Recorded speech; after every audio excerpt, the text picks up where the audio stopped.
Hi friends, welcome back to Jayam Ideas.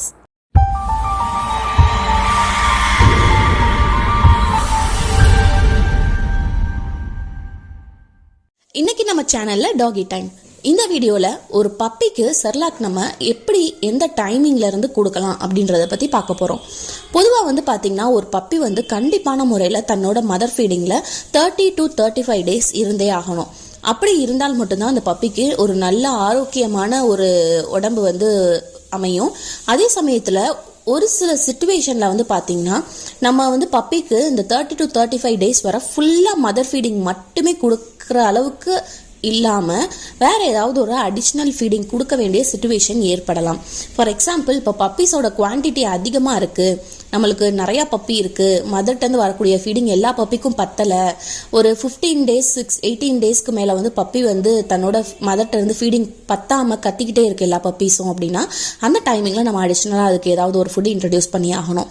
ஒரு சில நேரங்களில் பார்த்தீங்கன்னா நம்ம பப்பியோட எண்ணிக்கை கம்மியாக இருந்தாலும் கூட மதர்ட்டை சரியான மில்க் செக்ரேஷன் இல்லாமல் போகிறதுக்கான சான்சஸ் இருக்கு.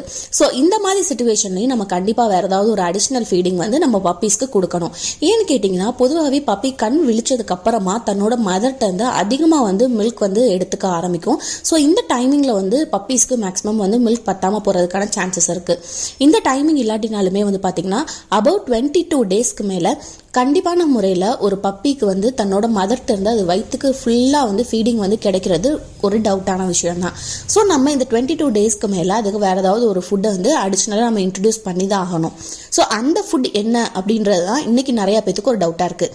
இந்த விஷயங்கள் எல்லாத்தையும் பற்றி நம்ம இந்த வீடியோவில் டீட்டெயிலாக பார்க்க போகிறோம். இந்த வீடியோக்குள்ளே போகிறதுக்கு முன்னாடி நீங்கள் இன்னும் இந்த சேனல் சப்ஸ்கிரைப் பண்ணலைன்னா சப்ஸ்கிரைப் பண்ணிவிடுங்க.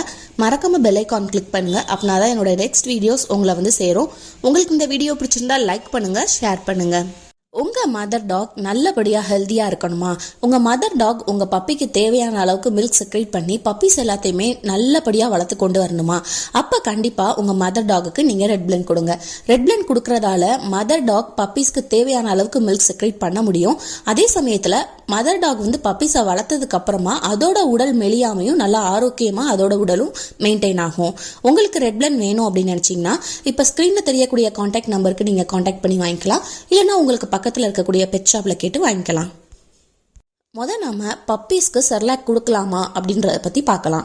பொதுவாகவே பார்த்தீங்கன்னா பப்பி பிறந்ததுலேருந்தே அதுக்கு ஃபீட் பண்ணுறதுக்கு அப்படின்னு நிறையா ஸ்பெஷலான ப்ராடக்ட் மார்க்கெட்டில் அவைலபிளாக இருக்குது. இதில் நிறையா இது பார்த்தீங்கன்னா லிக்விட் ஃபார்மேட்டில் இருக்கும், ஒரு சிலது பார்த்தீங்கன்னா பால் பவுடர் ஃபார்மேட்டில் இருக்கும். அதை நம்ம வாட்டரில் மிக்ஸ் பண்ணி பப்பீஸ்க்கு கொடுக்குறாப்புல இருக்கும்.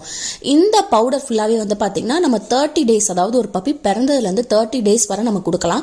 இது நிறையா பிராண்டில் நம்மளுக்கு கிடைக்குது. ஆனால் என்ன ஒரு விஷயம் அப்படின்னு பார்த்தீங்கன்னா, இந்த பவுடர்ஸ் எல்லாமே காஸ்ட் வைஸ் கொஞ்சம் அதிகமாகவே இருக்கும். ஸோ நம்ம பப்பியை எக்கனாமிக்கல் ரேஞ்சில் வளர்த்து கொண்டு வரணும் அப்படின்னு நினச்சோம் அப்படின்னா நம்ம தாராளமாக நம்ம டாகுக்கு செர்லாக் கொடுத்து வளர்க்கலாம். நாங்கள் எங்கள் பப்பீஸ்க்கு மேக்ஸிமம் ஒரு 25-28 டேஸ்க்கு மேலே வேறு ஏதாவது ஒரு ஃபுட் இன்ட்ரடியூஸ் பண்ணுறதுக்கு முன்னாடி ஒரு 5 டேஸ் மட்டும் நாங்கள் செர்லாக் கொடுக்கறது வழக்கம். இந்த 25 டேஸ்க்கு மேலே நம்ம ஒரு பப்பிக்கு செர்லாக் கொடுக்கல பப்பிக்கு பார்த்தீங்கன்னா ஒரு நல்ல சைஸ் கிடைக்கும். அதே சமயத்தில் மதர் ஃபீடிங் தவிர்த்து பப்பி பிளேட் ஃபீடிங்க்கு கொஞ்சம் கொஞ்சமாக செர்லாக்கை ரொம்ப இன்ட்ரெஸ்டோட சாப்பிட்டு பழக ஆரம்பிக்கும். அதுக்கப்புறம் நம்ம பப்பிக்கு வேற ஏதோ ஒரு ஃபுட்டை இன்ட்ரடியூஸ் பண்ணல நம்ம பப்பி ஈஸியாக அந்த பிளேட் ஃபீடிங்க்கு கன்வெர்ட் ஆகிடும். ஸோ நம்ம பப்பிக்கு எந்த ஸ்டேஜில் செர்லாக் கொடுக்குறோம் அப்படின்றத கவனிக்க வேண்டியதாக ரொம்ப முக்கியமான விஷயம். பொதுவாக ஒரு 20 to 25 டேஸ்க்கு மேலே மதர் ஃபீடிங் பத்தாத பட்சத்தில் நம்ம பப்பிக்கு செர்லாக் கொடுக்குறோம் அப்படின்னா ஃபஸ்ட்டு ஸ்டார்டிங்கில் நம்ம அதுக்கு அதை ஒரு லிக்விட் ஃபார்மாக இன்ட்ரடியூஸ் பண்ணுறது தான் நல்லது.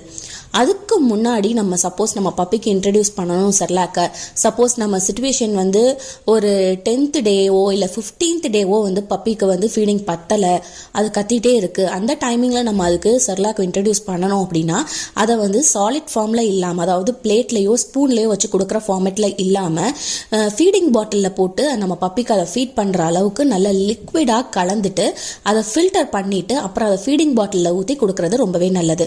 இந்த வீடியோ பார்க்குற உங்களுக்கு ஒரு டவுட் கண்டிப்பாக இருக்கும், செர்லாக்ல நம்மளுக்கு நிறைய ஸ்டேஜ் அவைலபிளாக இருக்குது, எது நம்ம பப்பிக்கு கொடுக்கலாம் அப்படின்னு சொல்லிட்டு.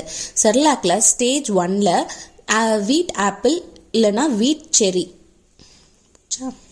அதே சமயத்தில் நம்ம சேனல் சப்ஸ்கிரைபர்ஸ் நிறைய பேத்துக்கு வரக்கூடிய டவுட் என்னன்றதை பார்த்தா நம்ம பப்பீஸ்க்கு என்ன ஃப்ளேவர் கொடுக்கலாம் செர்லாக்ல அப்படின்றது தான்.